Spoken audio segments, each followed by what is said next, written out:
Now that your wife is dead, grieve, pack your bags, and never come back, my son-in-law exclaimed at dinner, and my daughter just smiled and nodded. The house was never really yours anyway. I left, but not to pack my bags, but to the bank and unfolded my plan. Before we continue, please subscribe to the channel and let us know where you are listening in the comments. The fork trembled in my hand as I stared across the dining table. 7 days since Martha's funeral. 7 days of expecting comfort from the children we'd raised, loved, sacrificed for. Instead, Perry leaned back in his chair like he owned the place. Harold. His voice cut through the silence sharp as winter wind. We need to talk. Sienna wouldn't meet my eyes. My daughter, who used to climb into my lap during thunderstorms, now fidgeted with her wedding ring like it burned her finger. The roast beef I'd prepared grew cold between us. What's on your mind, son? The word felt foreign. Perry had never been a son to me, just the man who'd stolen my little girl's heart 12 years ago. This house. He gestured around our dining room, the room where Martha had hosted countless family dinners, where Sienna had blown out birthday candles, where memories lived in every corner. It's too big for one person. My chest tightened. I've lived here 23 years. Exactly. Perry's smile held no warmth. Time for a change. Sienna and I, we need space. Real space. Not that cramped apartment we're stuck in. I looked to my daughter, searching for the compassion I'd raised her with. She stared at her plate like it held the secrets of the universe. Sienna? My voice cracked. She finally lifted her head. Those blue eyes, Martha's eyes, looked through me like I was already gone. Perry's right, Dad. This place it's too much for you now. The words hit harder than any physical blow. Too much, as if 23 years of mortgage payments, of maintaining every inch of this home for my family, meant nothing. As if I was some burden to be managed. Where exactly do you expect me to go? I set down my fork before it could betray more of my shock. Perry leaned forward, predator sensing weakness. Senior living, assisted care, somewhere, appropriate for your age.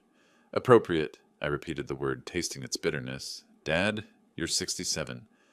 Sienna's voice carried forced patience, like she was explaining simple math to a child. Mom's gone. You shouldn't be rattling around this big house alone. Rattling around? Like I was some loose part in a machine that needed fixing. Perry stood, pacing to the window that overlooked Martha's rose garden. Look, Harold, we're being practical here. You sell this place, downsize to something manageable, everyone wins. Everyone wins?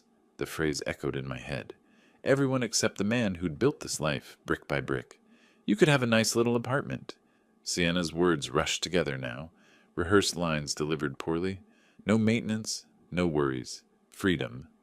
Freedom. They were repackaging exile as liberation. I studied my daughter's face, searching for traces of the girl who'd once defended injured birds, who'd cry if she accidentally stepped on flowers. That girl had vanished, replaced by this stranger wearing her features. And if I refuse? Silence stretched between us like a taut wire. Perry returned to his seat, straightening his shoulders like a man preparing for battle. Dad, Sienna's voice hardened, don't make this more difficult than it needs to be. More difficult, as if my attachment to the home I'd shared with my wife for over 2 decades was mere stubbornness. Perry cleared his throat, the sound sharp in the quiet room.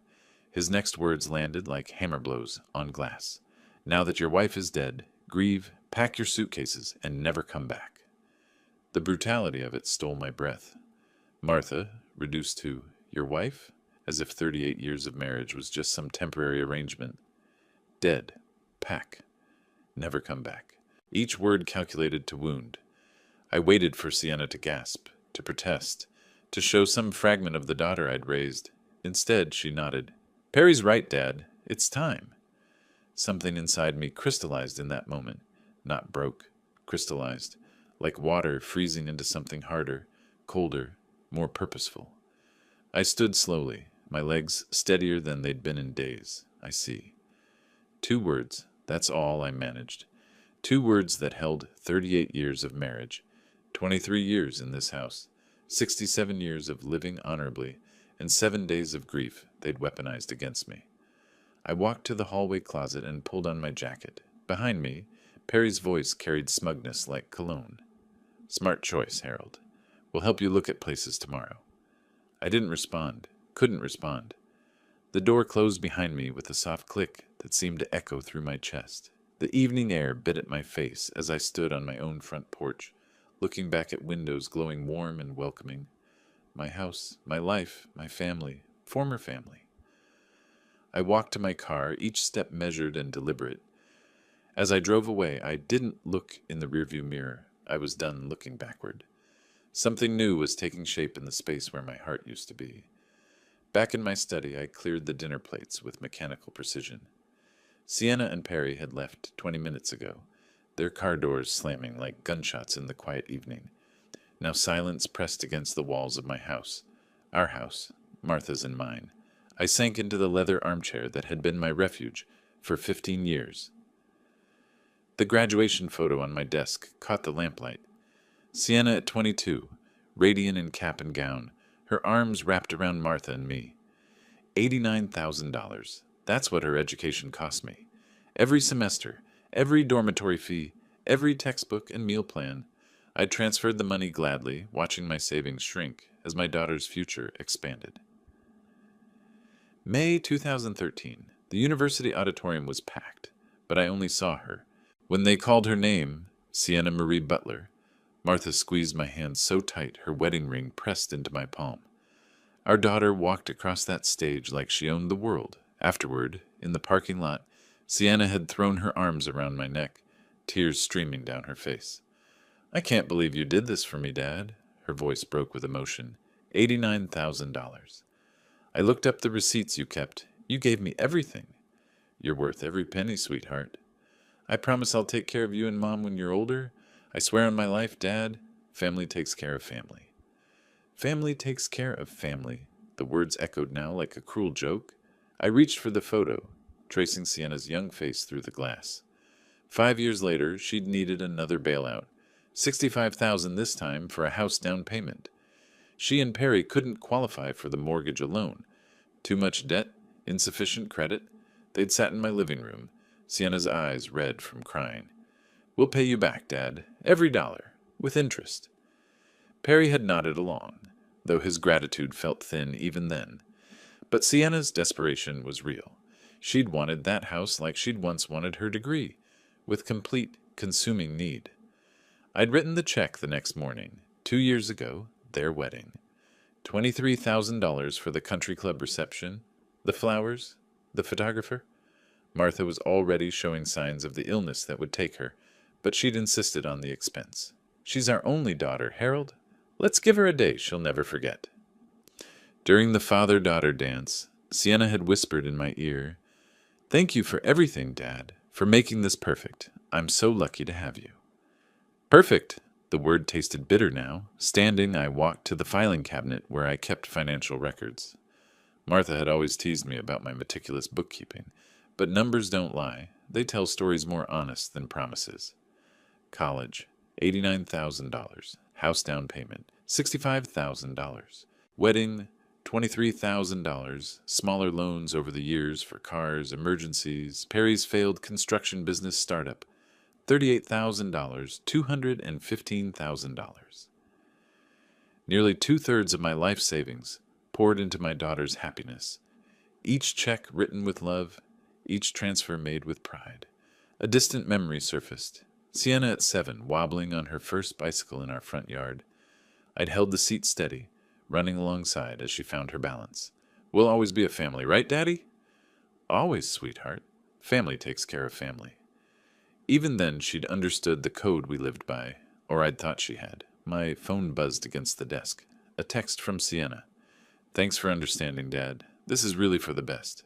We'll help you find a nice place tomorrow." Understanding, as if I'd agreed to anything, as if being ordered from my own home was reasonable behavior, from the daughter I'd sacrificed everything for. I stared at the phone until the screen went dark, then set it aside. Something cold was settling in my chest, replacing the hurt with something harder. More focused, they thought they knew Harold Butler, the generous father, the grieving widower, the easy mark. They'd calculated wrong. 35 years in banking had taught me things about money and leverage they couldn't imagine. Opening my laptop, I began typing. Time to see exactly what my investments had purchased. Dawn found me staring at the ceiling, Martha's pillow still indented beside me. Sleep had been impossible. By 7 a.m., I'd showered, dressed in my best Navy suit, the one I'd worn to client meetings for 23 years, and made a decision. Desert Community Bank sat in downtown Scottsdale like a fortress of glass and steel. I'd worked in this building until my retirement 3 years ago, knew every corridor, every face. Walking through the lobby felt like stepping back in time. Harold Butler. The receptionist's smile was genuine. Haven't seen you in months. Here to see someone? James Morrison, if he's available. Tell him it's about a financial consultation. 20 minutes later, I sat across from James in his corner office. Same oak desk, same family photos, same meticulous organization I remembered. James had been my colleague for 15 years, a careful man with an eye for detail. You look well, Harold. He poured coffee from a thermal carafe. Though I was sorry to hear about Martha, she was a lovely woman. Thank you. I accepted the cup, feeling the familiar weight of business in my hands. I need to understand my financial exposure on some loans I guaranteed. James's expression shifted to professional alertness. Of course. Which accounts are you concerned about? My daughter's mortgage and anything related to my son-in-law's business ventures. Fingers dancing across his keyboard, James pulled up files that made his eyebrows rise incrementally. Well, since you co-signed on Sienna's original mortgage and the home equity line, I can certainly discuss your liability. Home equity line? I hadn't known about that one. The mortgage payments have been irregular for 8 months, James continued, scrolling through data. Currently 60 days behind. That puts your credit rating at risk. 60 days, my chest tightened. What about Perry's business accounts? James's pause told me everything before he spoke. The equipment loan you guaranteed for Morgan Construction Services defaulted 4 months ago. $78,000 in principal, plus accumulated interest and fees. $78,000. I set down my coffee cup carefully. Harold, I have to ask, are you aware of their current financial situation? Apparently not as aware as I should be. The home equity line was maxed out 6 months ago. $45,000 drawn against the property, combined with the mortgage arrears and Perry's business default. James leaned forward. Your liability exposure is significant. Over $120,000 if they continue defaulting. The numbers hit like physical blows. Not only had they burned through the money I'd given them, they'd borrowed against it and failed to pay that back too. There's more. James's voice dropped. Perry filed for business bankruptcy 2 weeks ago. It protects him from creditors, but your guarantees remain active. 2 weeks ago, right around the time they'd started planning their ambush, James, hypothetically speaking, if these accounts went into full default, what would happen to the property? Foreclosure proceedings within 90 days. The house would be sold to satisfy the debts. Given current market values and the amount owed, he calculated quickly, there might be 10 to 15,000 equity remaining after all liens are satisfied. 10,000 from a house I'd put 65,000 down on. Standing, I shook James's hand with the same firmness I'd used in 1,000 business meetings. I appreciate your candor. This gives me the information I need to make some decisions. Harold? James's voice stopped me at the door.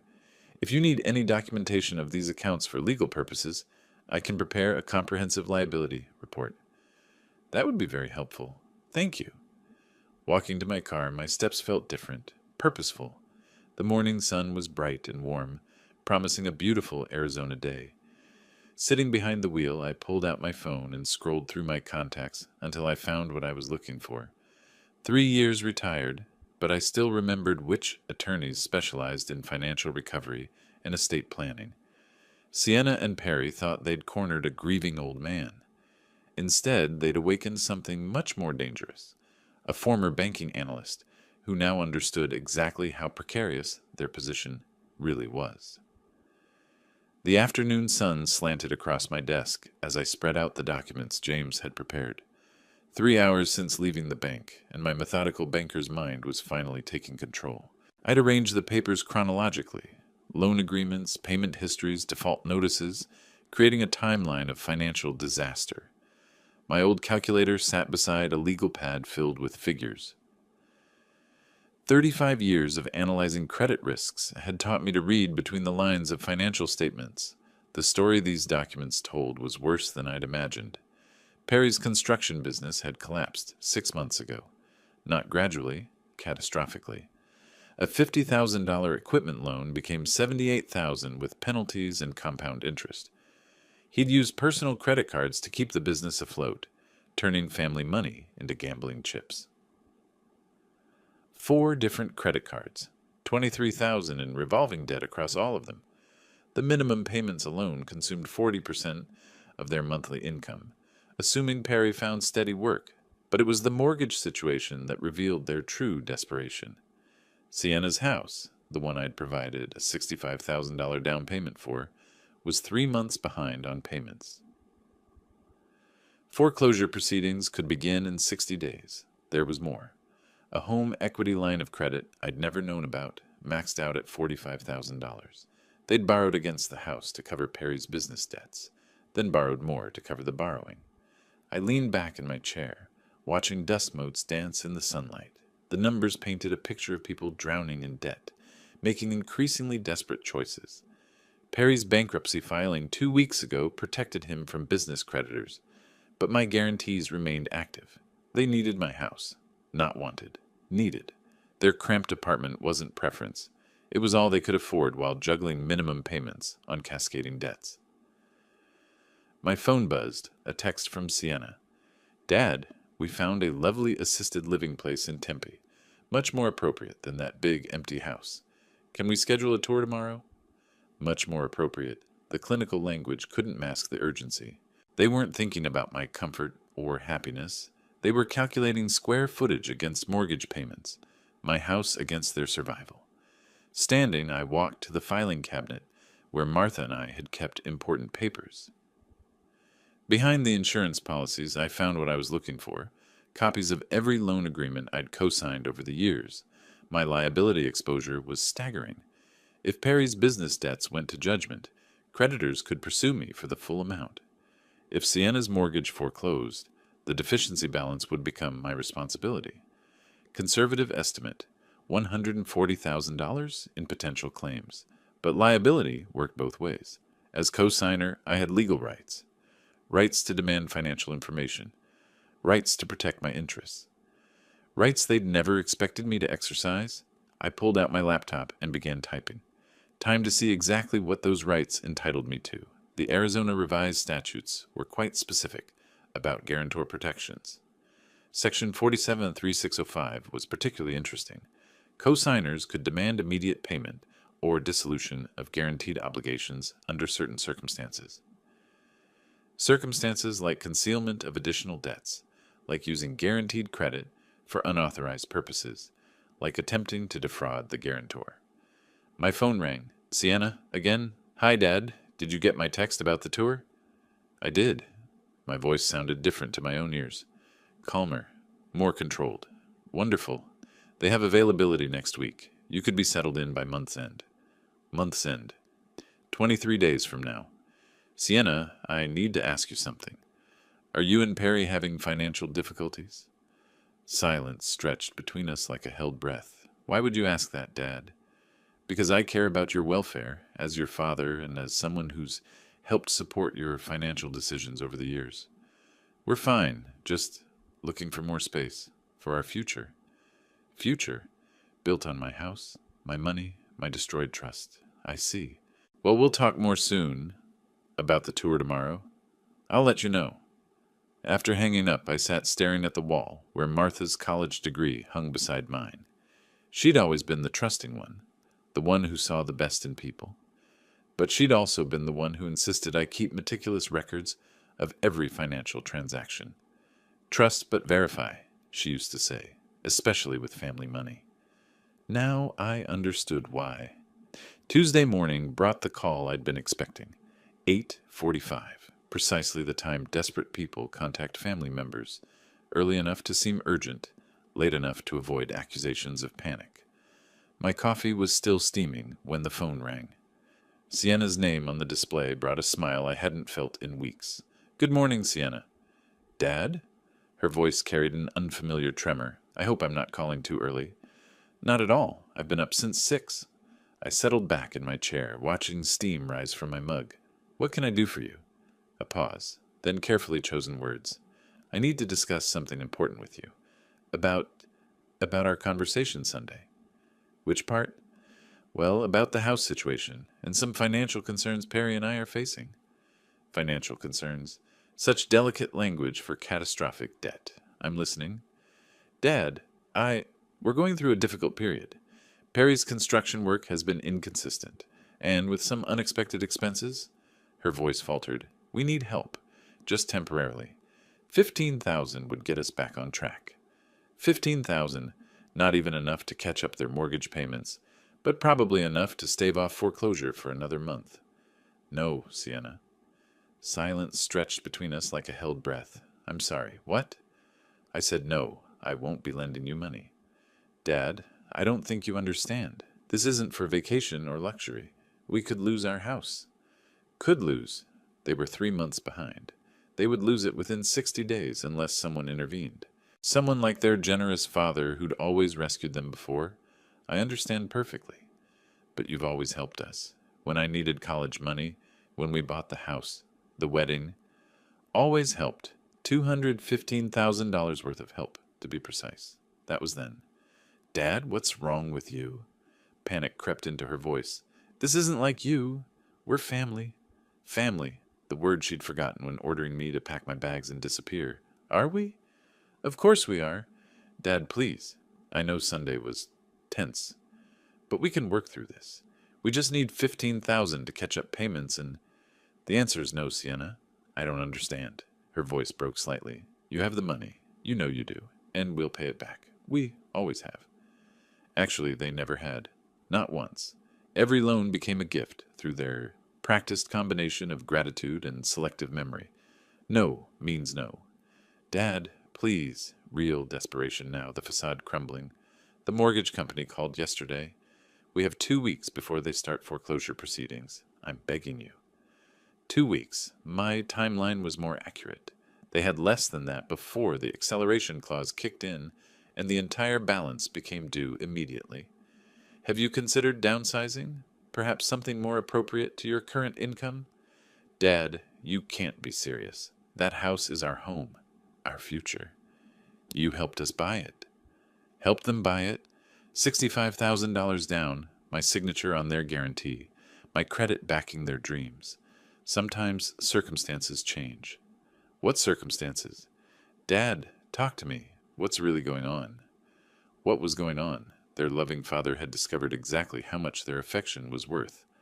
Market rate, apparently, was one large house and immediate disappearance from their lives. I've made my decision. This is about Sunday, isn't it? About what Perry said?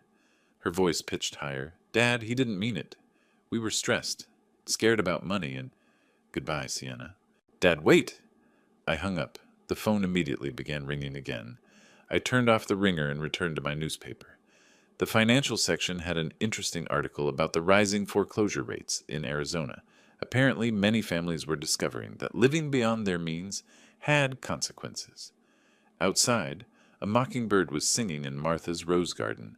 The roses were blooming beautifully this year. Martha would have been pleased. She'd always said the garden thrived when it was properly tended and ruthlessly pruned. Sometimes the most loving thing you could do was cut away the diseased branches. My phone buzzed with a text. Dad, please call me back. We need to talk about this. I deleted the message and poured myself another cup of coffee. It was going to be a beautiful day. 2 days after my refusal, the notifications began arriving. Credit inquiries on accounts where I held cosigner liability. As guarantor, the system automatically flagged me when they applied for emergency loans. 3 different banks, all denied within hours. Wednesday afternoon found me parked across from Perry's construction site, observing their unraveling through my windshield. He stood beside a half-built foundation, phone pressed to his ear, gesturing frantically. Even from this distance, his agitation was unmistakable. His supervisor approached twice during my 20-minute observation. Both conversations ended with Perry turning away, shoulders rigid with frustration. A man under pressure makes mistakes, and construction work doesn't forgive carelessness. Thursday morning brought me to Common Ground's coffee shop, a local favorite among banking professionals.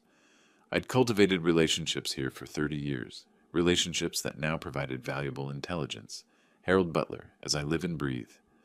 Margaret Walsh from First National slid into the booth across from me. Haven't seen you since Martha's service. How are you holding up? Day by day, Margaret. The house feels empty, but keeping busy helps. Of course. She stirred her latte thoughtfully. Speaking of keeping busy, we had an interesting application yesterday. Your son-in-law, actually. Perry Morgan. I kept my expression neutral. Oh? High-risk case. Debt-to-income ratio approaching 60%. Recent business bankruptcy. Multiple inquiries across town. Margaret shook her head. We couldn't touch it with a 10-foot pole. Neither could anyone else, from what I hear. 60% debt-to-income. That was worse than my calculations had suggested. Family finances can be complicated, I offered.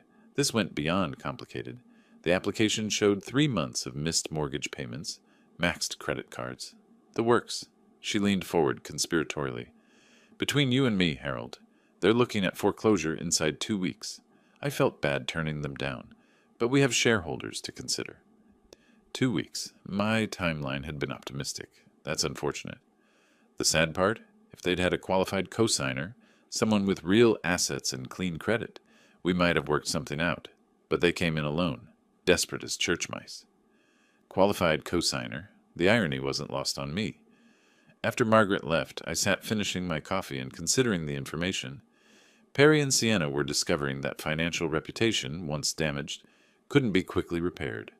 Trust, like credit scores, took years to build and minutes to destroy. Driving home, I passed their small apartment complex. Sienna's car sat in the lot, hood raised, steam rising from the engine. Another expense they couldn't afford. She stood beside it, phone in hand, probably calling repair shops she couldn't pay. Back in my study, I pulled up the credit monitoring service I'd maintained on accounts I guaranteed. The activity over the past 48 hours painted a picture of mounting desperation. 7 loan applications, 7 denials. Each inquiry lowered their credit score, making the next application even less likely to succeed. My phone buzzed, another text from Sienna. Dad, can we please talk? I know you're angry about Sunday, but we're family. Families help each other through difficult times. Families help each other? Where had that sentiment been when they'd ordered me to pack and leave? I deleted the message without responding. The evening news featured a segment about rising foreclosure rates in Arizona. Young families stretched too thin, living beyond their means, discovering that credit wasn't infinite. The reporter interviewed a housing counselor who spoke about early intervention, family support systems, and the importance of honest communication about financial difficulties. Honest communication. If only Perry and Sienna had tried that approach instead of manipulation and ultimatums. My phone rang. Sienna, again. I watched it ring 7 times before voicemail picked up. A minute later, the notification chimed. Dad, it's me. Look, I know we got off on the wrong foot Sunday. Maybe Perry was too direct about the house situation, but we're really struggling here. I've never asked you for anything without paying it back. This is different. This is our home, our future. Please call me back.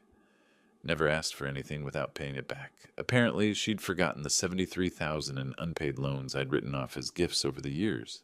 Our future, built on my sacrifice, my generosity, my willingness to bankroll their dreams. Now that the bank was closed, they were discovering what their future actually looked like. I poured myself a scotch and settled into Martha's favorite armchair. Outside, the desert evening was painting the sky in shades of orange and pink, beautiful and merciless, like the landscape itself. Friday evening brought the call I'd been waiting for, 7:30, precisely when desperate men abandon pride and reach for their last remaining lifeline. I let it ring 3 times before answering. Harold Butler. Harold. Perry's voice carried the strain of a week's worth of rejections. We need to talk. I'm listening. Look, I know we got off on the wrong foot Sunday. Maybe I was too direct about the house situation, but we're family, and families help each other through difficult times. Family. How quickly that word emerged when money was needed. Is that what we are, Perry? Of course. Harold, listen to me. We're in serious trouble here. The banks, none of them will work with us. Something about our debt-to-income ratio. Credit inquiries. I don't understand all the financial terminology. I understood it perfectly. 60% debt to income was a death sentence in current lending markets. Financial terminology can be confusing. Harold, we need $15,000. Just temporarily. We'll sign papers, pay interest, whatever you want. But if we don't get help soon, we lose everything. Everything. Their house, their credit, their comfortable assumptions about my endless generosity. As I recall, Perry, you told me to pack my suitcases and never come back. Silence stretched across the connection like a taut wire. That was a misunderstanding. I was stressed about the house being too big for you, worried about your safety rattling around alone in all that space. Rattling around, even his apologies contained condescension. Interesting interpretation. Harold, please. Martha would have wanted you to help us. She loved Sienna, loved our family. She wouldn't want to see us lose our home. Martha, they were using my dead wife as leverage. The audacity was almost admirable.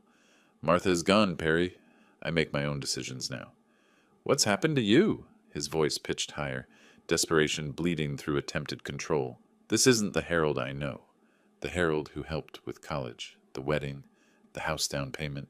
The Harold who wrote checks without question, who accepted gratitude as payment, who never demanded accountability. That Harold had died Sunday evening. Perhaps you never knew me as well as you thought.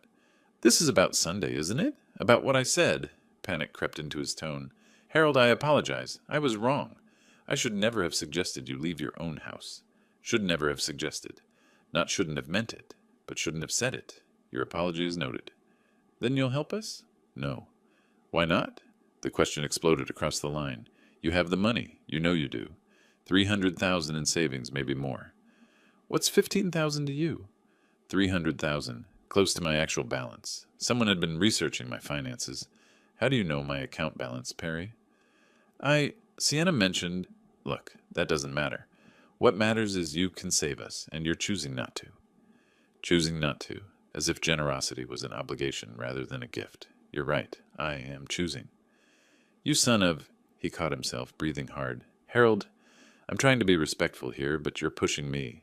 We're talking about your daughter's future, your grandchildren's inheritance.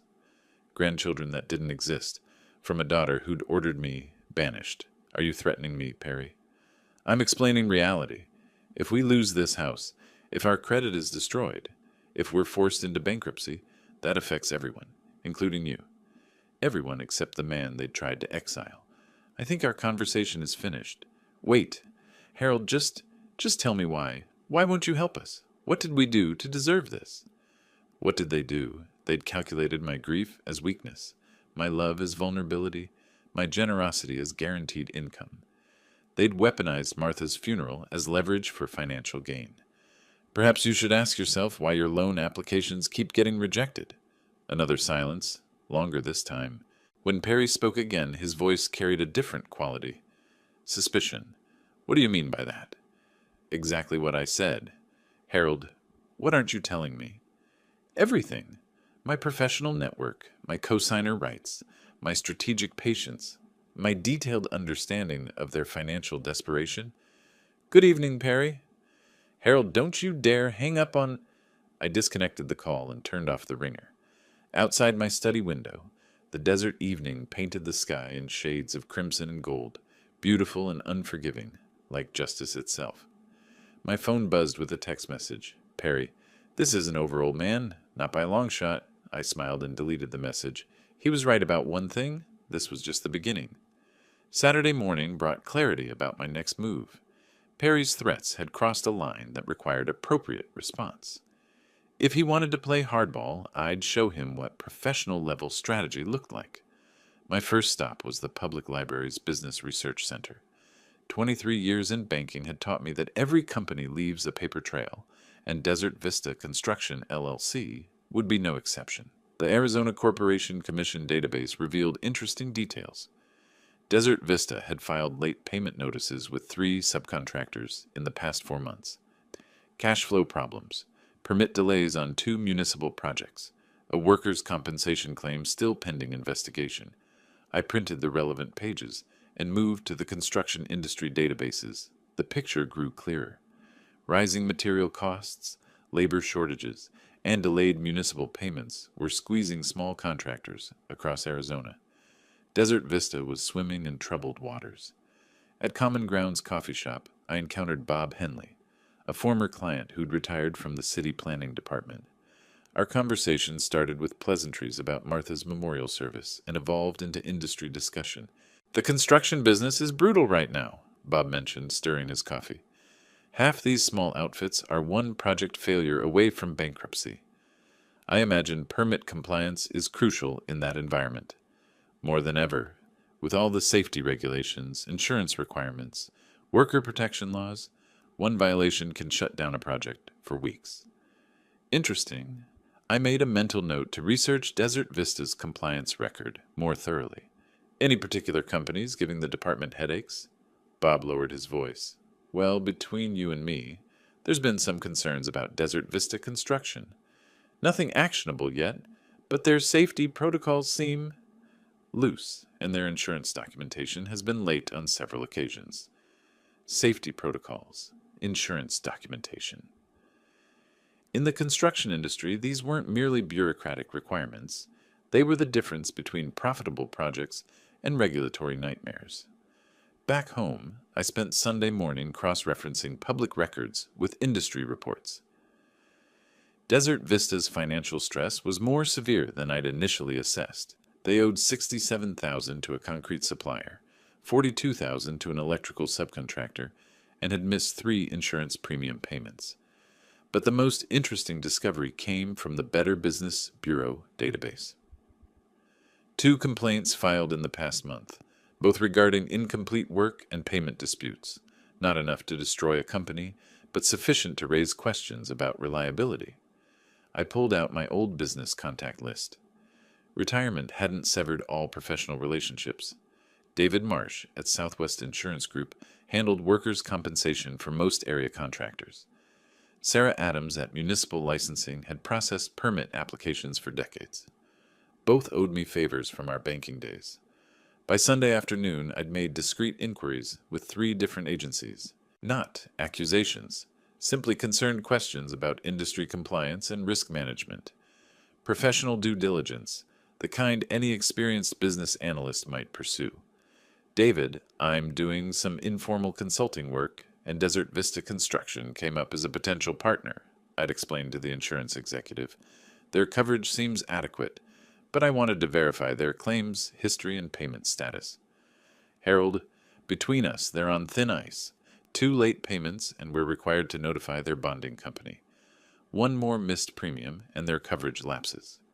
Coverage lapse. In the construction business, that meant immediate project shutdown and potential criminal liability for any workplace injuries. Sarah Adams at Municipal Licensing had been equally informative. Desert Vista, they've had permit issues lately. Nothing major, but enough to suggest management problems. Their foreman submitted incomplete safety plans twice, last month. Incomplete safety plans. Another red flag that regulatory authorities would watch carefully. I spent Sunday evening synthesizing my research. Desert Vista Construction was a company under pressure, walking a tightrope of regulatory compliance while struggling with cash flow problems. They needed every project to run smoothly, every permit to process without delay, every inspection to pass cleanly. Unfortunately for Perry, companies in precarious positions often found that small problems became large disasters very quickly, especially when those problems received the proper attention from regulatory authorities. I prepared a simple email to Bob Henley. "Bob, enjoyed our coffee conversation yesterday. Thought you might find these industry compliance reports interesting, particularly the section on safety protocol violations. Purely informational, of course." Attached were Desert Vista's public records showing their recent permit delays and safety documentation issues. Nothing confidential, nothing fabricated, simply publicly available information organized in a professionally compelling format. The email would reach Bob Monday morning. He'd review the materials, probably share them with his former colleagues in planning and safety inspection. Normal information sharing among professionals concerned about public safety. Within a week, Desert Vista Construction would find themselves facing the kind of regulatory scrutiny that could shut down projects and drain cash reserves. Perry had threatened me. Now he'd learn what real power looked like. Monday brought the news I'd been waiting for. Perry's pickup truck sat in their driveway at 3:15 p.m., 2 hours earlier than his usual return from Desert Vista Construction. Through my rearview mirror, parked at the corner coffee stand, I watched him sit motionless behind the wheel for nearly 10 minutes. When he finally emerged, his shoulders carried the defeated slump of a man whose world had just collapsed.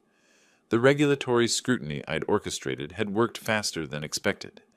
Desert Vista's permit problems had escalated into a complete project shutdown, forcing immediate layoffs. Perry disappeared inside their small house. Within minutes, raised voices carried through the thin walls and open windows. Even from the street, his agitation was unmistakable. Sharp gestures visible through the front window, pacing that made the whole structure seem to vibrate with tension. Tuesday morning arrived with Sienna's scream. I'd positioned myself at the neighborhood park, ostensibly reading the morning paper while monitoring their house from a discreet distance. The sound cut through the desert air like breaking glass. Pure anguished disbelief, Perry had finally confessed. $78,000 in hidden business debt, the bankruptcy filing, the cascade of lies that had been sustaining their lifestyle for months. Through their kitchen window, I could see Sienna's silhouette gesticulating wildly, her movements sharp and desperate. Perry stood rigid, hands spread in what appeared to be defensive explanation. Their domestic crisis played out like a silent film, all fury and betrayal, without audible dialogue. Sienna stormed outside, phone pressed to her ear. Her first call lasted 3 minutes, probably her sister in California. The second was shorter, more desperate. By the fourth call, she was pacing the driveway, voice carrying across the morning stillness. "Mom, I know it's early, but we need help. Serious help. Perry lost his job and—" "No, there's more, much more." She disappeared back inside, only to emerge 10 minutes later with another frantic phone call.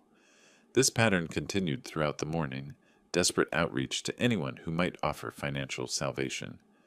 By noon, Perry had made 2 trips to the liquor store and one to what appeared to be a pawn shop, based on the small boxes he carried from the house. Selling personal items, the classic desperation move of people drowning in debt. I relocated to the public library parking lot for the afternoon shift, maintaining visual contact, while appearing to conduct normal errands. Their crisis was accelerating beyond even my optimistic projections. Sienna's friend Rebecca arrived around 2 p.m., staying for an hour. Through the open front door, I could hear fragments of emotional conversation. Tears, pleas for advice. The hollow echo of someone discovering their safety net had disappeared. When Rebecca left, her expression carried the uncomfortable mixture of sympathy and relief that marks someone grateful not to be asked for money they don't have. Evening brought the real breakdown. Perry and Sienna's argument had moved to their front porch, voices raised beyond any pretense of privacy.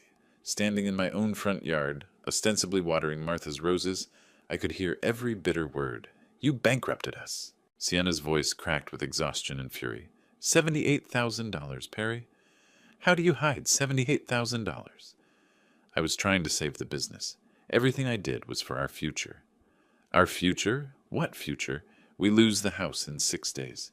6 days, Perry. Your father could help us if he wanted to. One phone call, one transfer, and this whole nightmare disappears. My father? Sienna's laugh held no humor. You ordered him to pack his bags and never come back. You think he's forgotten that? Perry's response was lost in the sound of their front door slamming. Sienna remained on the porch, sobbing into her hands with the raw despair of someone whose world had imploded in a single day. I coiled the garden hose and headed inside, satisfied with the day's intelligence gathering. My strategy was exceeding all expectations. Their marriage, already strained by financial pressure, was disintegrating under the weight of betrayal and hopelessness.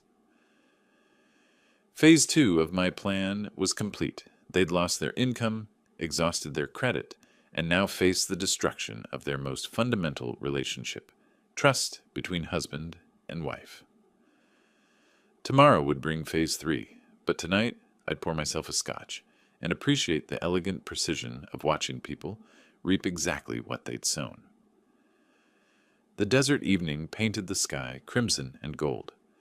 Justice, it seemed, wore the most beautiful colors.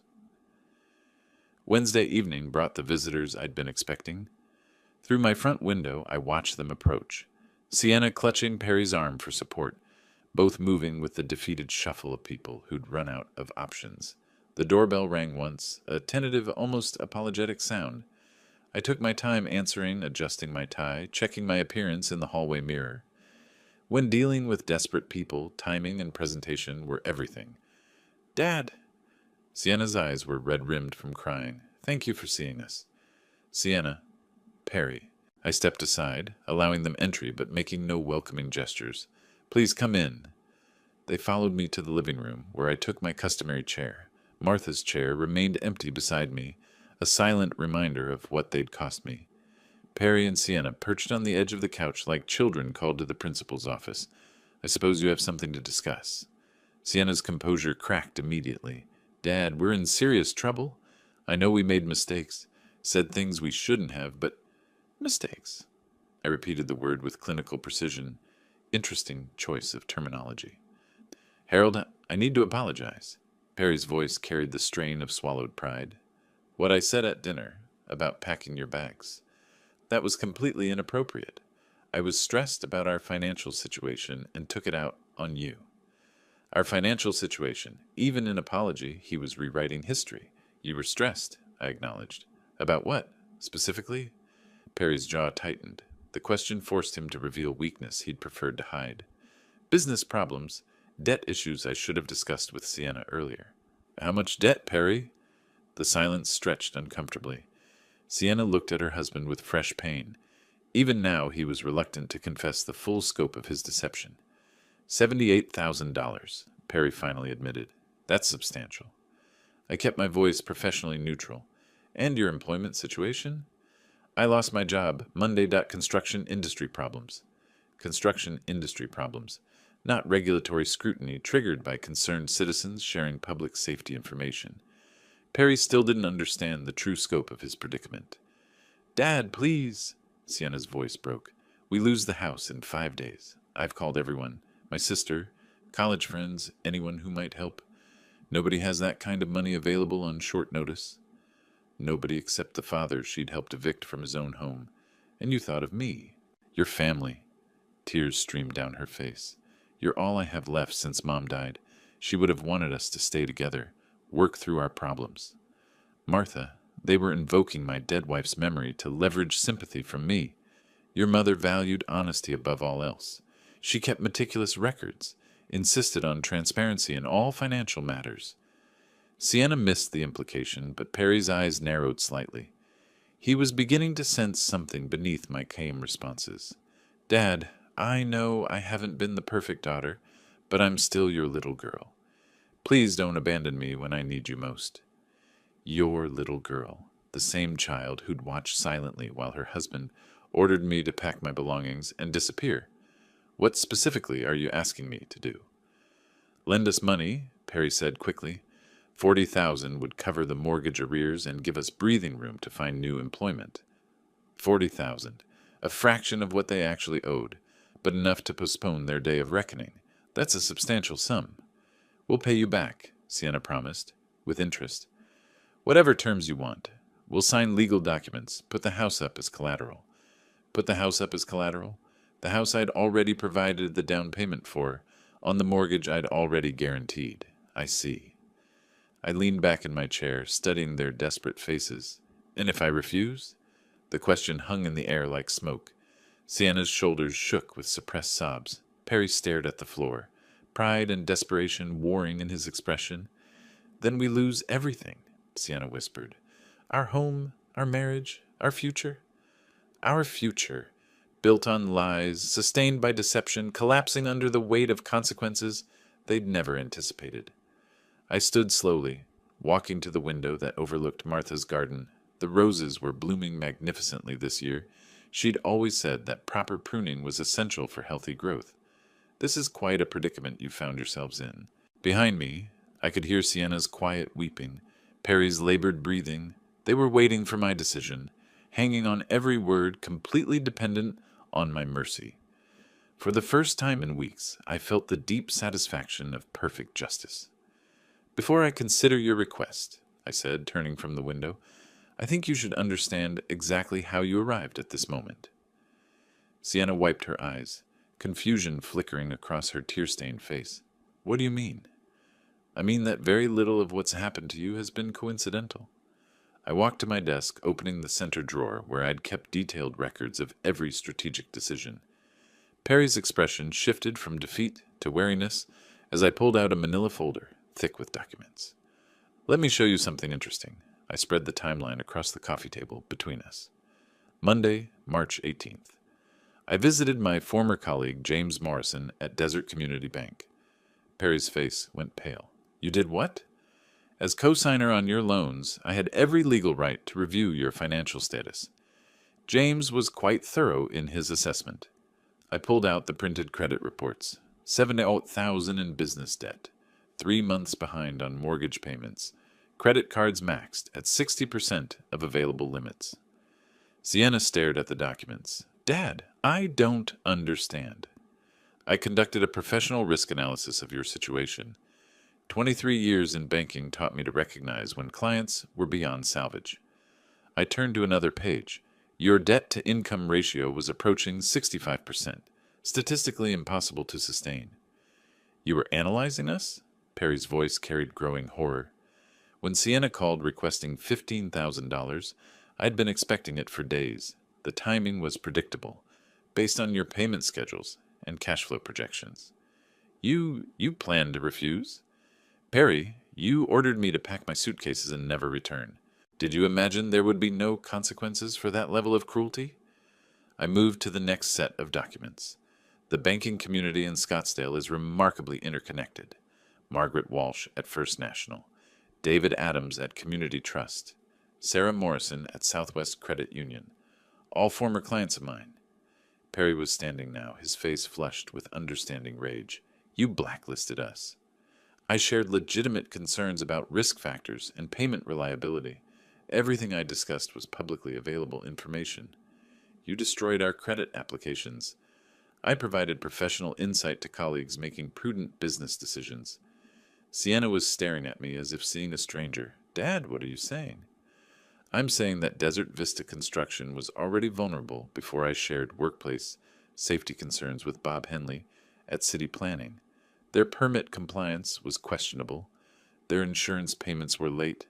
Their safety protocols needed review." "You got me fired." Perry's words came out as a whisper. "I ensured that regulatory authorities had complete information about potential public safety risks." Desert Vista's subsequent problems were entirely their own doing.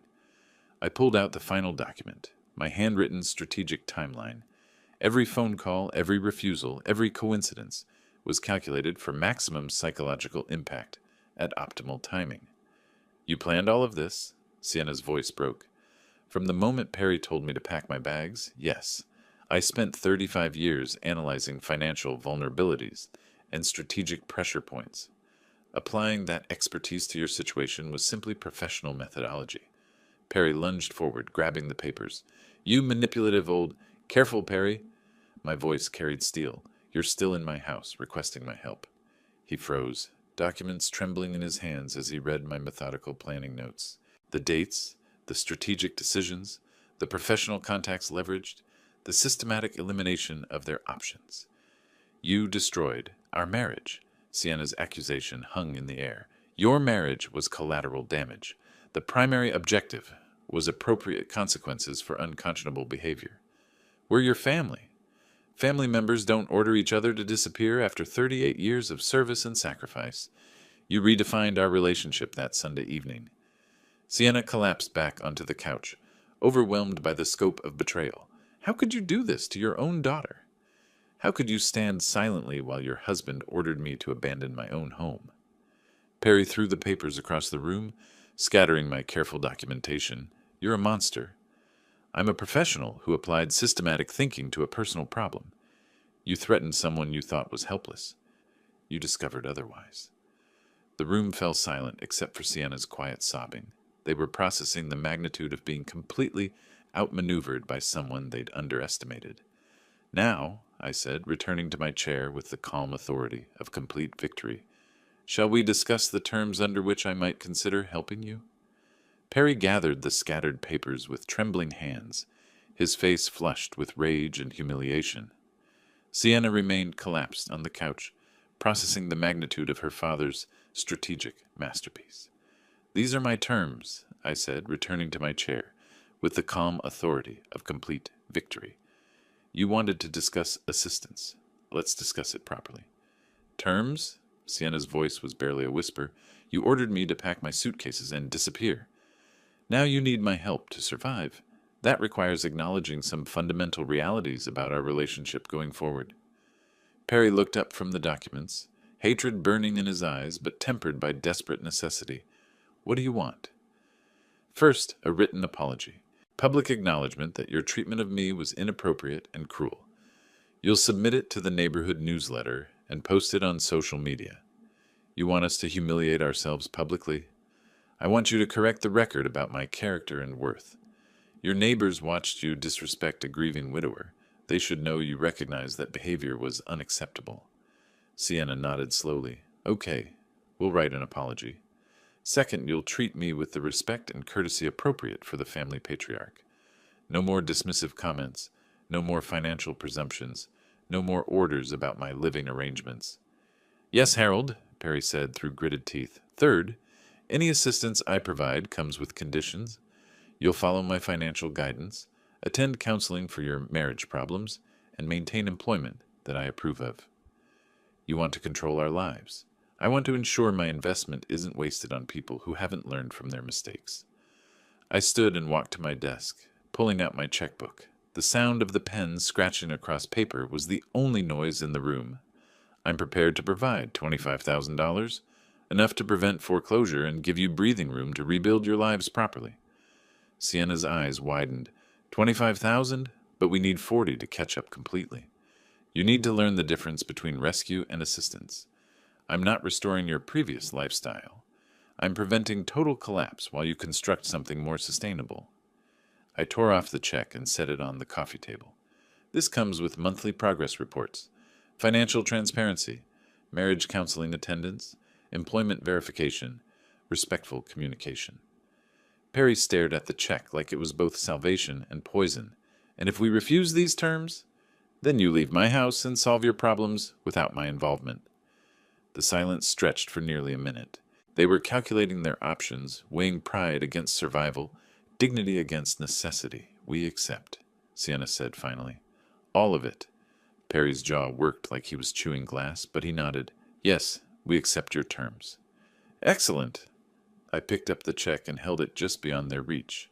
You'll have this tomorrow, after you've written and submitted the public apology. Consider tonight your opportunity to reflect on how dramatically your circumstances have changed. I walked them to the front door, their defeated postures a stark contrast to the arrogant couple who'd tried to exile me 2 weeks ago.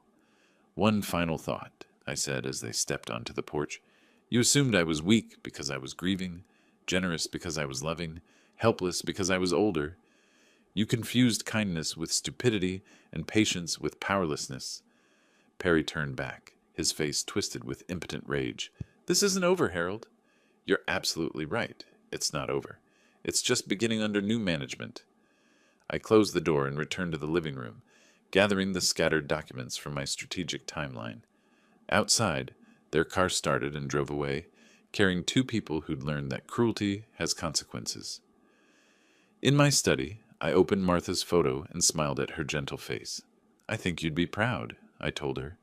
They wanted me gone, but I'm still here, and now they know exactly who they're dealing with. The house settled into comfortable silence around me.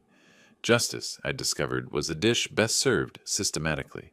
If you like this story, please like this video, subscribe to the channel, and share your impressions of this story in the comments. To listen to the next story, Click on the box on the left. Thank you for watching. Shocking betrayal. I came to my son's workplace hoping for family support, but his colleague grabbed me and whispered, "Don't sign anything and run." I slipped out the back door, and 5 minutes later, I had 37 missed calls.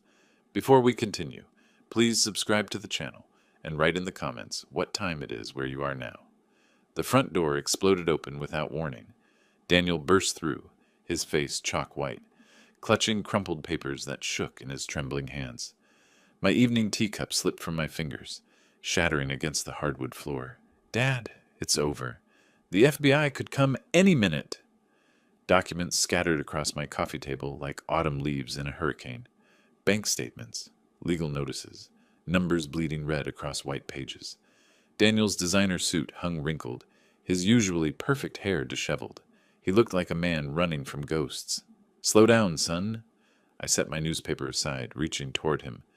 "What's happened?" $2.3 million, his voice cracked. "We owe $2.3 million. The number hit me like a physical blow. I watched my son pace my modest living room like a caged animal, his Italian leather shoes clicking against the oak floors. The warm lamplight that usually made everything feel cozy now cast harsh shadows across his gaunt features. "The charges—" Daniel pulled another paper from his jacket. His hands shook so violently the words blurred. "Wire fraud with client data, money laundering through shell companies, federal financial law violations, securities fraud, tax evasion, RICO conspiracy charges, computer fraud, and abuse." Each charge dropped like a death sentence. Daniel's voice grew quieter with every word until he was barely whispering. The old mantel clock ticked loudly in the sudden silence. "Son, you'll handle this. You always find a way out." "Handle this?" Daniel spun toward me, his eyes wild. "Dad, they have everything. Bank records, email chains, encrypted communications. They've been watching us for months." I reached for his shoulder, the same gesture I'd used when he was small and scared. Daniel knocked my hand away so hard I stumbled backward. "You should help with actions, not empty words." "I don't understand your financial schemes. I can't help with anything." "Of course you can't." Daniel's laugh was bitter, hollow. "While I was building an empire, you were reading your newspapers and drinking your tea. While I was making millions, you were living in this museum." The words stung more than any physical blow. I looked around my home, the worn leather armchair where I'd read bedtime stories, the family photos on the mantelpiece showing happier times, the curtains my late wife had sewn 30 years ago. Everything Daniel now saw as failure. "When I was young, you taught me about honesty, integrity, doing the right thing." Daniel's voice turned cruel. "But honesty doesn't pay rent. Integrity doesn't buy respect. And doing the right thing gets you a government pension and a house that's falling apart." "Daniel, please." "No!" He swept the remaining papers off the table. I needed a father who understood business, who could help me navigate this world. Instead, I got lectures about character, while my competitors got trust funds and connections. The smell of my cooling coffee filled the air between us. Outside, Chicago's February wind rattled the windows. Daniel stood in the doorway now, his silhouette framed against the hallway light. "Tomorrow morning, I'll fix this myself, the way I've fixed everything else while you sat here feeling righteous about your simple little life." The front door slammed so hard the family photos trembled on their shelves. Through the window, I watched Daniel's BMW speed away, its red taillights disappearing into the winter darkness. The scattered documents lay at my feet like evidence of some terrible crime. I sank back into my armchair, surrounded by the wreckage of whatever my son had become. The car engine's sound faded into Chicago's nighttime hum. I bent slowly, my joints protesting, gathering the scattered papers with shaking hands. Bank statements, legal documents, numbers that made no sense to my engineer's mind. The torn edges felt sharp against my calloused fingers. In the kitchen, I made coffee more from habit than desire. The familiar routine, measuring grounds, adding water, pressing the button, helped steady my hands, but my mind kept replaying Daniel's face, that wild desperation I'd never seen before. When did he become so cruel? That boy who dreamed of changing the world. The coffee percolated while I carried a photo album to my study. Dust motes danced in the lamplight as I opened to 2015. There was Daniel at 32, bright-eyed and confident, standing beside his first office door. The Data Secure Solutions sign looked enormous compared to the tiny rented space behind it. "We're going to revolutionize financial data security, Dad," his voice echoed from memory. "Companies lose billions every year to cyber theft. We'll be their guardians." I remembered the smell of new carpet, the sound of boxes being unpacked. Daniel had worked 18-hour days, surviving on pizza and determination. "My son, the entrepreneur," I told neighbors proudly. The next photos showed rapid growth. Bigger offices, more employees, Daniel in business magazines. But somewhere around 2018, something shifted. The photos changed too. Fewer family gatherings, more solo shots of Daniel with clients I didn't recognize. 2020 brought the first suspicious conversation. Daniel had mentioned an offshore client, some complex deal he couldn't explain. When I asked questions, he'd become evasive. "You wouldn't understand the complexity, Dad." That expensive watch appeared around then, the BMW replacing his practical Honda, designer suits replacing off-the-rack shirts. When I asked about the sudden wealth, Daniel just smiled. "Business is good, Dad. Very good." I flipped to Christmas 2018, our last normal holiday. Daniel looked genuinely happy then, carving turkey while telling jokes. What happened to that man? When did success become whatever brought the FBI to his door? The photos blurred as exhaustion crept in. My coffee grew cold while I compared past Daniel with tonight's desperate stranger. The boy who'd once built model bridges in my basement had become someone who spoke of honesty as weakness. Outside, the February wind howled through bare branches. The house settled with familiar creaks. I found myself remembering smaller moments. Daniel's college graduation, his first business award, the pride in his eyes when he'd shown me that initial office. Had I failed him somehow? Should I have understood his world better, supported his ambitions more actively? The engineering principles I'd taught him, precision, integrity, building things that last, seemed quaint in whatever universe he now inhabited. My head grew heavy. The photo album slipped lower on my lap as sleep approached. The last thing I remembered was Daniel's face from that Christmas photo, young and hopeful and nothing like the frightened man who'd stormed out tonight.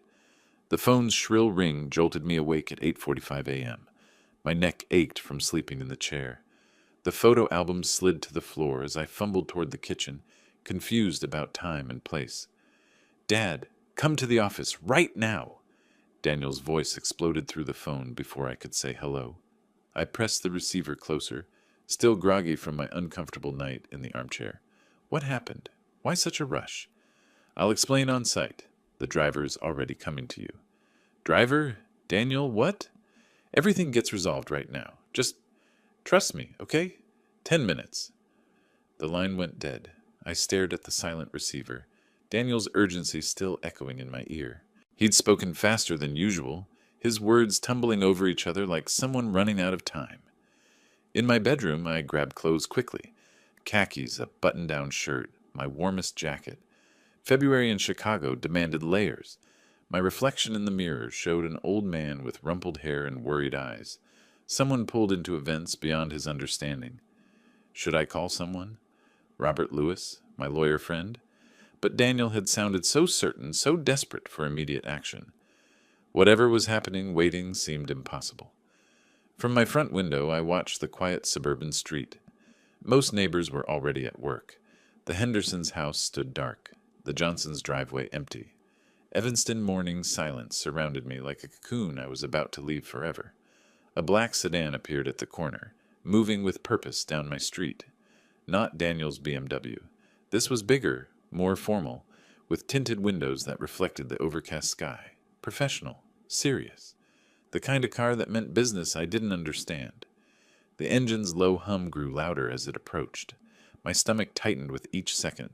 Daniel had arranged this overnight, which meant he'd planned whatever was coming while I slept, surrounded by scattered documents and fading memories. The car stopped, perfectly aligned with my walkway. No honking, no rushed gestures, just patient waiting. Through the tinted windshield, I could barely make out the driver's silhouette. Everything about the moment felt calculated, official, like stepping into a world where old engineers didn't belong. I checked my pocket for wallet and keys one final time. The familiar weight of my house key felt strangely significant, as if I might not need it again soon. The thought sent ice through my veins. At the front door, I paused with my hand on the knob. Daniel's voice from last night echoed, "Tomorrow morning, I'll fix this myself." Was this his solution? Some plan that required dragging his father into whatever storm he'd created? The February air hit my face like a slap when I opened the door. Chicago winter didn't forgive hesitation. The black sedan waited, engine running, exhaust visible in the cold air, professional, anonymous, patient as death. My feet crunched on the frost-covered walkway. Behind me, my house stood warm and familiar, filled with 40 years of memories. Ahead waited that mysterious car and whatever resolution Daniel had promised. The distance between my front door and the sedan's rear handle felt like crossing into a different world entirely. Cold February air shocked my lungs as I stepped outside. The black sedan waited, engine purring, exhaust visible in the frigid morning. Before I could hesitate further, the passenger door swung open from within. Leather seats embraced me with unexpected warmth. The driver was younger than I'd expected. Military posture, buzzed hair, eyes that had seen things mine never would. His nameplate read, Thomas Clark. "Thomas, what happened with the company?" "Not my business, sir." His voice carried the crisp efficiency of someone following orders. "Nothing more." We pulled away from my quiet suburban street. Evanston's tree-lined roads gave way to busier thoroughfares as we approached the Kennedy Expressway. I tried again. "Daniel seemed pretty shaken up last night. Is the situation really that bad?" Thomas adjusted his rearview mirror. "Can't say, sir." The highway stretched ahead, downtown Chicago's skyline growing larger with each passing mile. Glass towers caught the morning light, reflecting a city that never slept. Traffic moved in predictable patterns around us. Commuters heading to jobs I couldn't fathom, living lives that intersected briefly with ours before diverging again. "Been working for Daniel long?" "Not long." Thomas merged smoothly into faster traffic. His hands remained at 10 and 2, professional as a chauffeur in some old movie. I gave up trying to extract conversation. Through tinted windows, I watched Chicago transform from residential neighborhoods to commercial districts. The radio played softly, news reports about weather, traffic, politics that seemed distant from whatever crisis had gripped my son. My watch read 9:15 when downtown's canyon of buildings swallowed us whole. Pedestrians moved with purpose along sidewalks, bundled against the cold but determined. Steam rose from manholes like urban geysers. Everything felt more urgent here, more alive than my quiet Evanston street. The sedan turned onto LaSalle Street, pulling alongside a 40-story glass tower that stretched toward the gray February sky. Corporate plaza fountains sat frozen, their sculptural ice formations catching light like crystal. Business professionals streamed past in expensive coats, talking into phones or checking tablets. "This is it." Thomas parked smoothly in a space that seemed reserved specifically for us. Inside the lobby, marble floors gleamed under high ceilings. A security desk dominated the center, manned by guards who looked more like former police than building staff. Corporate artwork lined the walls, abstract pieces that probably cost more than my annual pension. "Mr. Snyder is expecting you in office 2347. The guard handed me a visitor badge without checking identification. He knew who I was. The elevator climbed through floors of corporate America. Through glass walls, I glimpsed conference rooms, cubicle farms, offices with panoramic city views. Everything spoke of success, of money moving in ways I'd never understood during my engineering career. 23rd floor. The doors opened onto gray carpet and fluorescent lighting. Data Secure Solutions logos marked glass-walled offices where people typed at computers, spoke into headsets, moved with the controlled energy of a successful business. Office 2347 sat at the corridor's end. Through the glass wall, I could see Daniel's silhouette and another man standing near floor-to-ceiling windows. Their voices carried through the door, urgent, discussing something that made Daniel gesture emphatically. My hand found the door handle. Whatever crisis had brought me here, whatever solution Daniel needed, I was ready to help my son however I could. The door swung open to reveal Daniel, mid-sentence, gesturing toward documents spread across a conference table. He spun toward me, his face lighting up with relief, so genuine I felt my own tension ease. "Dad, you're going to save our company." Daniel rushed forward, embracing me with the enthusiasm of a child, showing off a perfect report card. His arms felt strong around my shoulders, his cologne expensive and familiar. The desperate man from last night had been replaced by someone confident, almost jubilant. "Finally going to explain what's happening? We'll solve everything right now." Daniel led me toward the conference table, where documents waited in neat piles. "Just sign these papers. It's transferring shares to your name for tax benefits." The office screamed success. Mahogany desk, leather chairs, awards covering one wall like trophies. Through floor-to-ceiling windows, Chicago spread below us in all directions. Framed articles showed Daniel in business magazines, shaking hands with politicians, accepting awards. "Dad, meet Mark Richardson, my business partner." A man near the windows turned, extending his hand reluctantly. Mark appeared nervous, shifting his weight from foot to foot, avoiding direct eye contact. His handshake felt cold, distracted. "Mr. Snyder." Mark's greeting came out strained, formal. "Mark's been helping me restructure the company finances." Daniel positioned me at the conference table. Documents fanned out like playing cards. "These papers will protect our family assets while we resolve the temporary cash flow issues." The legal documents looked official. Corporate letterheads, multiple signature pages, language dense with terms I didn't recognize. Daniel had placed expensive pens at strategic intervals, ready for signing. "This seems complicated for a simple transfer." "Modern business requires modern solutions." Daniel's laugh sounded forced now that I listened closely. "Trust me, Dad. When did I ever steer you wrong?" Mark shifted again near the window, checking his watch. Something about his behavior bothered me. The way he avoided participating in our conversation, the tension in his shoulders, his obvious desire to be anywhere else.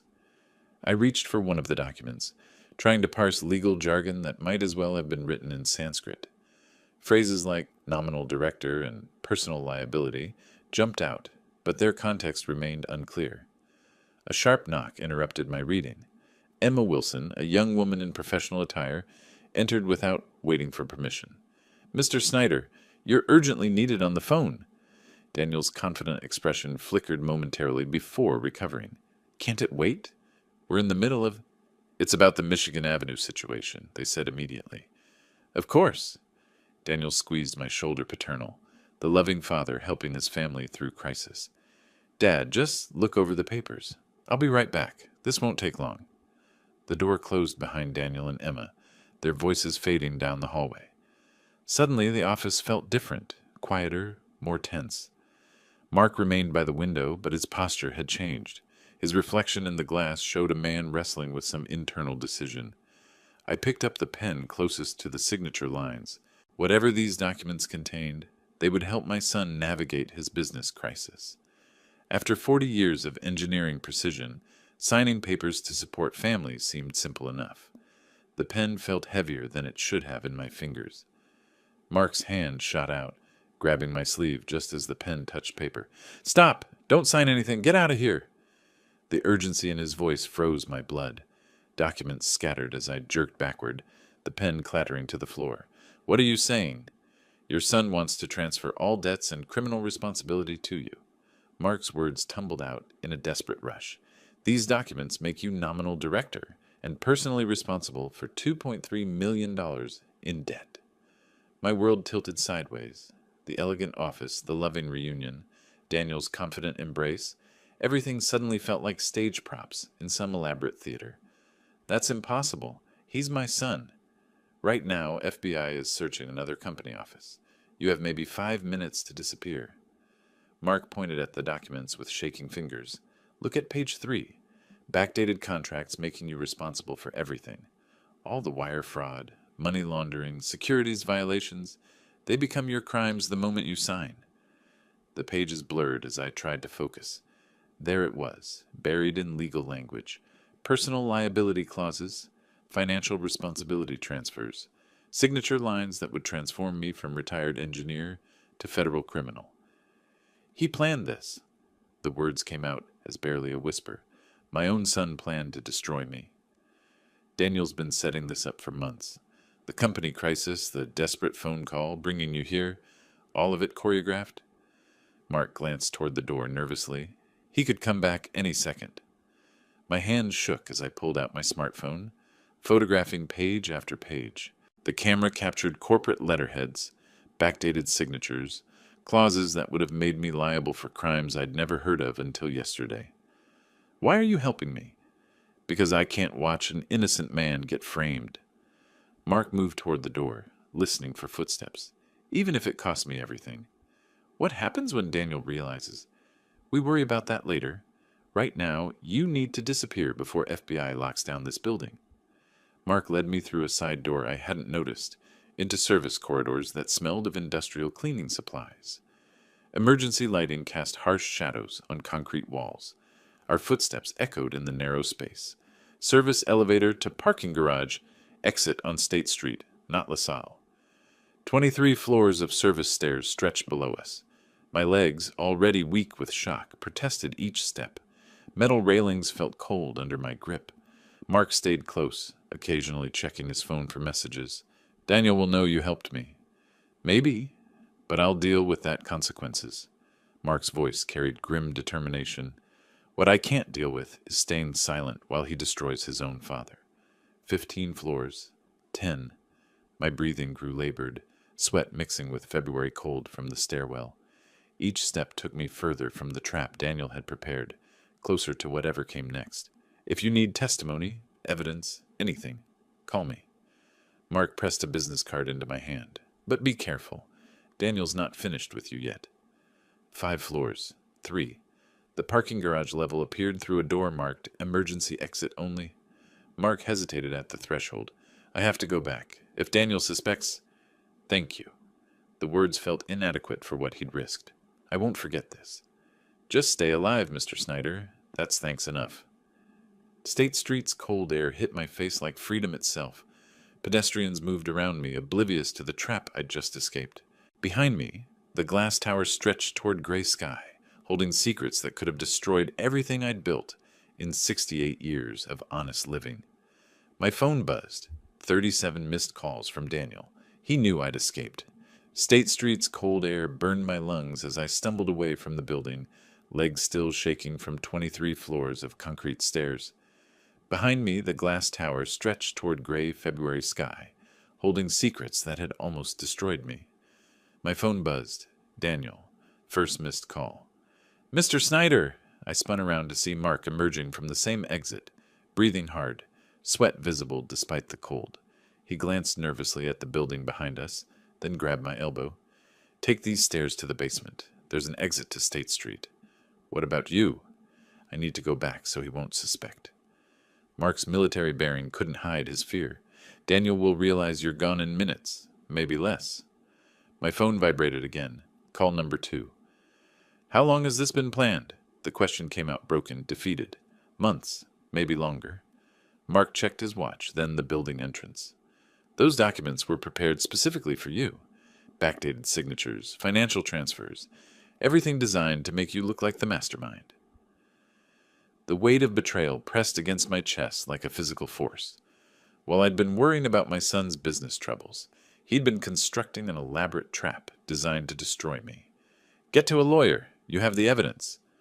Mark pressed a business card into my trembling hand. His personal cell number was written on the back in blue ink. Will you be safe? Safer than you right now. His laugh held no humor. Daniel's desperate.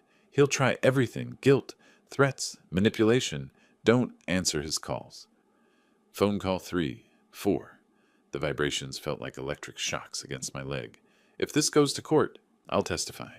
I'll tell them everything I know about the document preparation, the timeline, his intentions. Mark's voice carried the weight of a man who'd made an irreversible decision. 10 years building this partnership, and I'm throwing it away for someone I barely know. Why? Because my daughter is 7 years old, and someday I want to look her in the eye and know I did the right thing when it mattered. Downtown Chicago flowed around us, business suits hurrying past, taxi horns, the urban symphony of a city that never paused for individual tragedies. We were just 2 men having a conversation on a sidewalk, invisible among millions. Call 5, 6, 7. He's panicking. Mark nodded toward my vibrating phone. That's good. Panic makes people make mistakes. What kind of mistakes? The kind that help prosecutors build cases. Mark extended his hand for a final handshake. Remember, you escaped because you had help from someone inside his own company. That means something to judges and juries. I watched Mark disappear back into the building through a different entrance, probably explaining his absence with some fabricated errand. The glass doors swallowed him like a mouth closing, leaving me alone on State Street with a phone that wouldn't stop buzzing. Call 8, 9, 10. The crowd carried me along their predetermined paths. People with jobs to reach, meetings to attend, lives that made sense. I felt like a ghost drifting through their solid world, carrying evidence of crimes I still couldn't fully comprehend. By call 15, my hands shook so badly I could barely hold the phone. By call 20, I switched it to silent mode, watching the screen light up repeatedly like a beacon of my son's desperation. The taxi stand sat 2 blocks away. Behind me, the office building grew smaller, but never disappeared entirely. Somewhere in that tower, Daniel was discovering that his carefully planned trap had failed, that his father had escaped with evidence that could destroy him instead. Call 25, 26. The screen showed Daniel's son with mechanical persistence. My finger hovered over the decline button as Daniel's son glowed accusingly on the screen. Call 27. I pressed decline, and immediately another call came through. 28. The relentless pattern had become a form of psychological torture. Taxi! A yellow cab pulled to the curb, its driver looking at me with professional concern. My hands shook as I fumbled with the door handle, the morning's adrenaline finally catching up with my 68-year-old body. Where to? 150 LaSalle Street, and faster, please. You okay, sir? You look shaken up. Call 29, 30. The phone lit up silently in my lap, like some sort of electronic heartbeat. Family troubles, the understatement of the century. Chicago's morning traffic moved with stubborn slowness through downtown streets. Each red light felt like an eternity, each delay another opportunity for Daniel to track me down. The driver offered water from a bottle he kept up front, tissues from a box on the dashboard, small kindnesses that felt enormous in my current state. Call 31. I finally checked the voicemail. Dad, there was a misunderstanding. Mark is confused. Come back and let's fix this. His voice sounded concerned, loving, the same tone he'd used as a child when he'd broken something and wanted to avoid punishment. The manipulation was so perfect, it made my stomach turn. Call 33. Another voicemail. You're making a huge mistake. Those documents aren't what he told you. Now desperation crept into his voice, the careful control beginning to crack. Through the taxi's windows, I watched Chicago neighborhoods pass like scenes from someone else's life. The engineering firm where I'd worked for 30 years. The restaurant where Daniel and I had celebrated his first business contract. The park where I'd taught him to throw a baseball. Every landmark now contaminated by the knowledge of what he'd become. Call 35. Voicemail again. I'm your son. How can you believe a stranger over family? The hypocrisy was breathtaking. He'd planned to frame his own father for federal crimes, then had the audacity to question my loyalty to family. I pulled out the phone photos of the documents, studying them during traffic delays. Even without legal training, I could see my name scattered throughout multiple pages, signature lines prepared specifically for me, dates that would make me appear involved in decisions I'd never heard of. You have no idea what kind of trouble you're creating for both of us. Call 37 carried a different tone entirely. The mask was slipping. Beneath the false concern and manipulation lay something colder, more calculating. This was the voice of someone who'd spent months planning my destruction, frustrated that his target had escaped. The taxi turned onto LaSalle Street, approaching the address Robert Lewis had given me years ago when he'd started at his own practice. A modest building compared to Daniel's corporate tower, but it represented something Daniel's world had forgotten entirely. Honest work for honest pay. This is it, I paid the driver, adding a generous tip for his patience and concern. Take care of yourself, sir. Whatever's happening, I hope it works out. Call 37 had been the last one. My phone finally fell silent as I stood before the law office building, looking up at windows that promised sanctuary from the electronic harassment. 37 calls in 90 minutes. Mathematical proof of Daniel's desperation. The building directory showed Robert Lewis, attorney at law, on the 7th floor. As the elevator climbed, I tried to organize the chaos in my mind. How do you explain to a friend that your own son has become a monster? How do you ask for help when the enemy shares your name and your blood? The elevator dinged softly at the 7th floor. Down the hallway, behind a door marked with modest lettering, waited answers I wasn't sure I was ready to hear.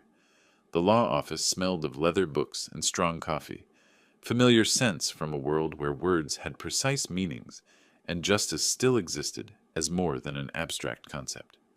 Robert Lewis looked up from his desk, concern creasing his weathered face as he took in my disheveled appearance.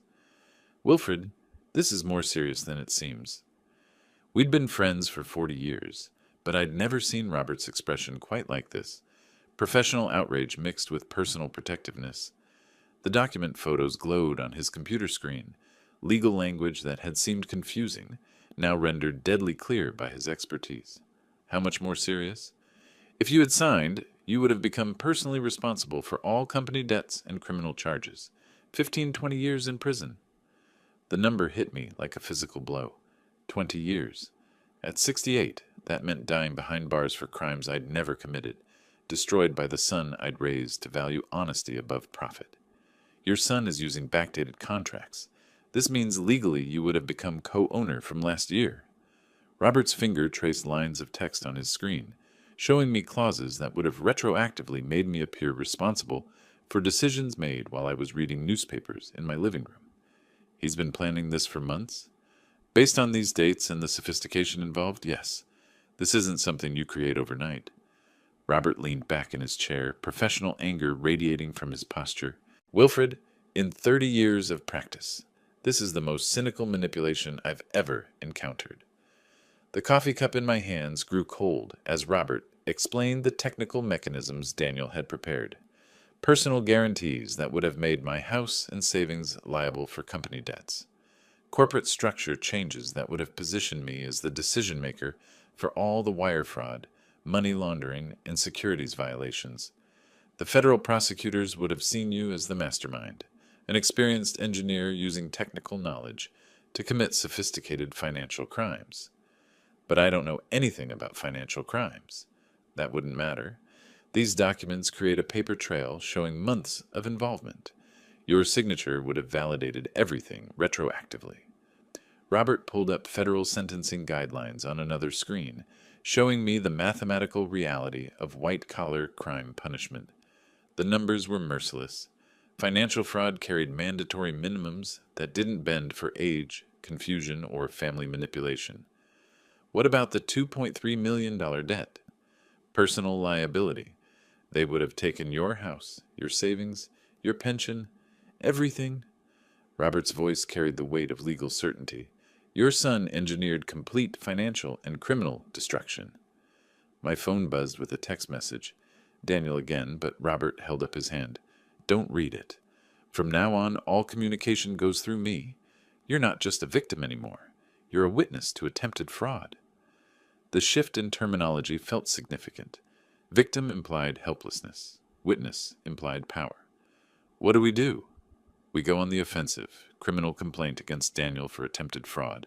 Civil lawsuit for attempted financial destruction. Restraining order based on harassment. 37 phone calls constitute stalking under Illinois law. Robert's transformation from concerned friend to aggressive advocate was complete. This wasn't just legal advice anymore. It was war planning.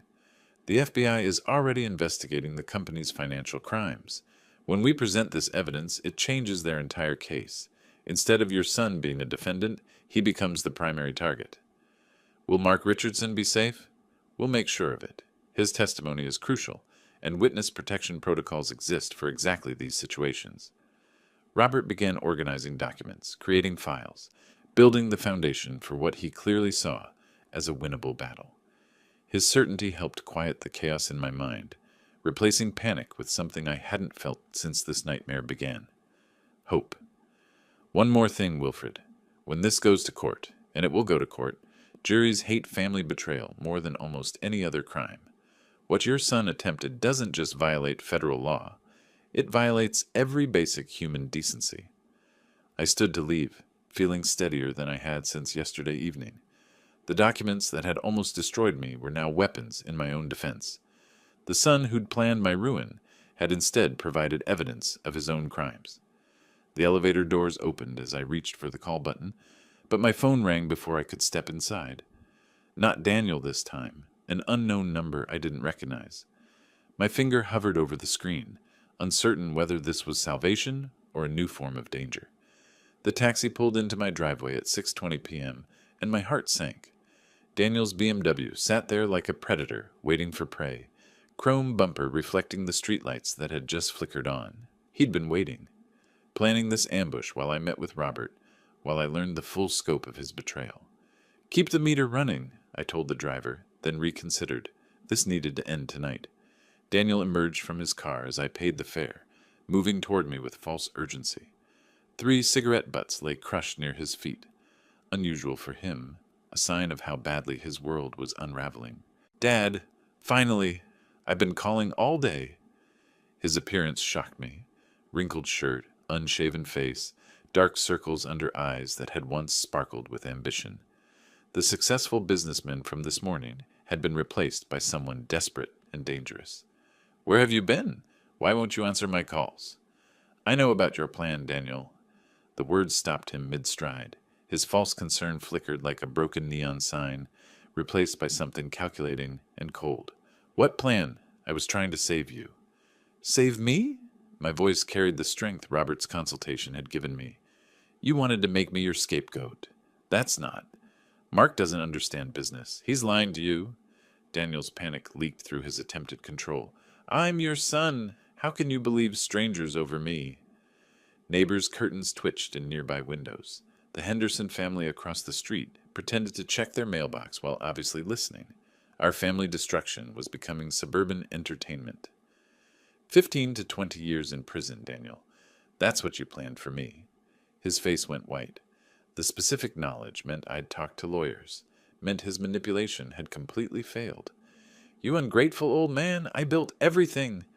The mask finally slipped away entirely. "You could have taken the fall. You're old anyway. The son I raised is gone. I don't know who you are." Daniel's fist slammed into his BMW's hood, denting the expensive metal. The sound echoed through the quiet suburban evening like a gunshot. "You think you're so righteous?"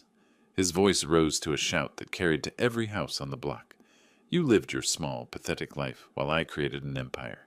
And when I needed help, what did you do? Nothing. I raised you to be honest, to build things that last, to care about people more than profit."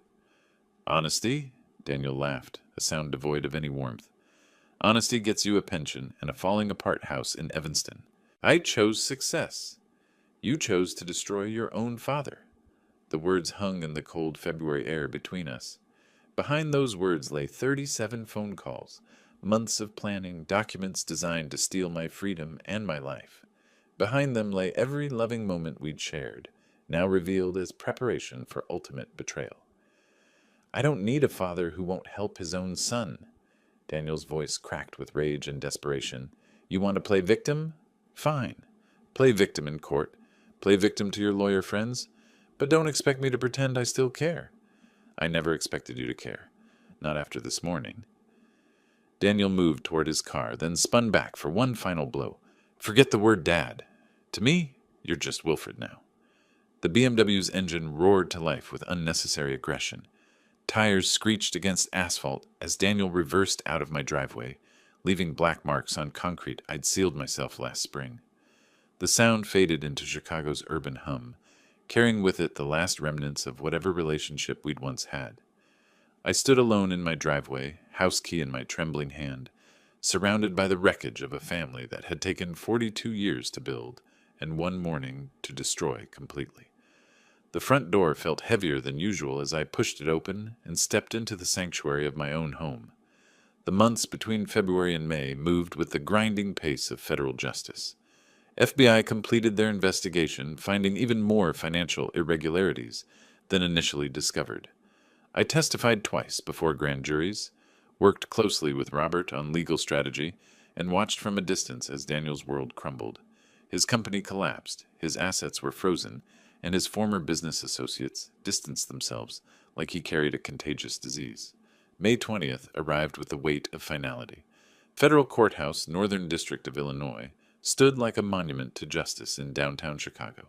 Marble columns reached toward morning sky, American flag hanging motionless in the still air. Media vans lined the street. Our story had captured public attention as the ultimate family betrayal.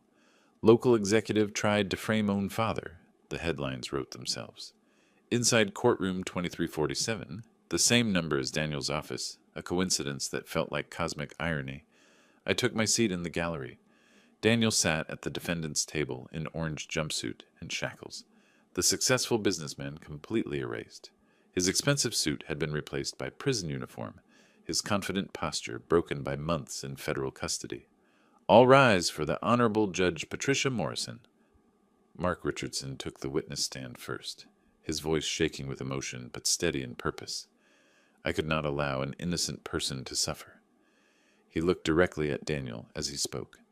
The defendant spent months preparing documents that would have transferred all criminal liability to his elderly father. Cross-examination tried to portray Mark as a disgruntled employee seeking revenge, but the technical evidence was overwhelming. My phone photos appeared on courtroom screens, document after document showing backdated signatures, personal liability transfers, corporate structure manipulation designed to frame me for crimes I'd never heard of. When my turn came to testify, I walked to the witness stand on unsteady legs. 68 years old, facing a courtroom full of strangers, describing how my own son had tried to destroy me. He didn't just try to steal my money, I told the judge. He tried to steal my freedom. He tried to steal my final years and give them to the federal prison system. Daniel never looked at me during my testimony.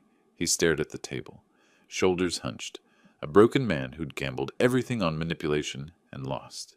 The prosecutor's closing argument was devastating. The defendant attempted to frame his own father for financial crimes, engineered months of preparation, and showed complete disregard for family bonds that should be sacred. Defense attorney's plea for leniency fell flat. How do you defend the indefensible? Daniel Snyder, you are found guilty on all 7 counts of the indictment. Judge Morrison's voice carried the weight of federal authority. Wire fraud, money laundering, conspiracy, securities violations, each count another year of Daniel's life measured in concrete and steel. The betrayal of family trust makes this crime particularly heinous. The court sentences you to 12 years in federal prison, plus $5 million in fines and restitution.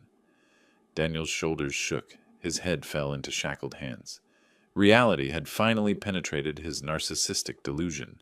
12 years. At 42, he'd emerge at 54, middle-aged and broken. No parole in federal system. He'd serve every day that justice demanded. Outside the courthouse, reporters shouted questions I didn't answer. Robert guided me to his car through a crowd of cameras and microphones, protecting me from public spectacle the way he'd protected me from legal destruction. How do you feel about your son's sentence? I couldn't explain that justice and grief occupied the same space in my heart. The man who'd tried to destroy me was also the boy I'd taught to ride a bicycle. The criminal deserved every year of his sentence. The father in me still mourned the son who'd died long before this trial began. As we drove away from downtown Chicago toward Evanston, I looked back at the federal courthouse one final time, then faced forward toward whatever came next. The months after the trial were a blur of practical decisions. I put the Evanston house on the market in June. Too many painful memories in every room. By July, I'd found a small lakeside cottage in Madison, Wisconsin, far enough from Chicago to feel like a new world, close enough for Robert to visit. The moving trucks came on a sweltering August morning, carrying 40 years of accumulated life toward an uncertain future. Now, 15 days later, I stood on my new deck, watching sunrise paint Lake Mendota in shades of gold and amber. Morning, Max. The rescue dog looked up from his favorite spot near my feet, tail wagging with the enthusiasm of someone who'd also been given a second chance. We'd found each other at the Madison Animal Shelter 3 days after I'd arrived. 2 survivors learning to trust again. Coffee steamed in the morning air as I settled into the wooden chair I'd bought from a local craftsman. Simple furniture for a simpler life. The cottage was modest, 2 bedrooms, small kitchen, living room with fieldstone fireplace, but every inch felt like freedom. Madison mornings were quiet in ways Chicago never was. No traffic symphonies, no urban urgency, just lake water lapping against the shore, birds announcing another day, peaceful silence that let me think clearly for the first time in months. Mr. Snyder? Mail delivery. The postal carrier, a cheerful woman named Betty, handed me an envelope with familiar handwriting. Mark Richardson's letter carried news that made me smile for the first time in days. His job search had succeeded, a small consulting firm in Minneapolis that valued integrity over connections. Some betrayals teach us who our real friends are, he wrote. You saved my conscience as much as I helped save you. The lake stretched toward the horizon, dotted with fishing boats, taking advantage of perfect August weather. Somewhere across those waters, people were living ordinary lives, problems measured in mortgage payments and work deadlines, rather than federal indictments and family destruction. Welcome to our little community. Mrs. Henderson from next door approached with a covered casserole, the universal small-town greeting for newcomers. Thank you. It's so quiet after Chicago. That's why we love it here. Peace and quiet, friendly neighbors, simple living. She looked toward Max, who'd approached for inspection. Rescue dog? We rescued each other. 3 months of cottage life had established routines that felt like healing. Morning walks with Max along the shoreline, afternoon projects, fixing loose shutters, planting a small garden that would bloom next spring, evening reading in the chair by the fireplace, books chosen for pleasure rather than escape from trauma. The hardware store owner, Jim Patterson, had become an unofficial advisor for cottage maintenance. City fellow learning country living, he'd joke, but his advice was generous and his company welcome. Garden's looking good, he'd said yesterday. Tomatoes should be ready by Labor Day. Simple conversations about simple things. No one here knew about Chicago, about trials, about sons who become strangers. I was just Wilfred, the retired engineer who'd moved to the lake for peace and quiet. Sometimes I wondered about Daniel. 12 years stretched ahead of him like an unchangeable sentence. Federal prison somewhere, learning to live within walls and schedules imposed by others. Did he think about our last conversation? Did he remember being 7 years old, proud of the birdhouse we'd built together? Probably not. Narcissists don't waste time on regret. Justice had prevailed. Mark had found new work with honest people. I discovered that starting over at 68 was possible, even liberating. The money from the house sale provided modest security. Robert visited monthly, bringing legal updates and old friendship. Max stretched in the morning sun, then padded toward the cottage for breakfast. Simple needs, easily satisfied. We'd both learned that love didn't require blood relations. Sometimes chosen family proved more reliable than genetic accidents. Standing to follow him inside, I looked across Lake Mendota toward the future. At 68, I discovered I was stronger than I knew. Sometimes the greatest gift of betrayal is learning who you really are when everything else falls away. Behind me, the sunrise painted the cottage in warm light. Ahead, whatever came next waited with the patience of lake water against the shore. If you like this story, please like this video, subscribe to the channel, and share your impressions of this story in the comments. To listen to the next story, click on the box on the left. Thank you for watching.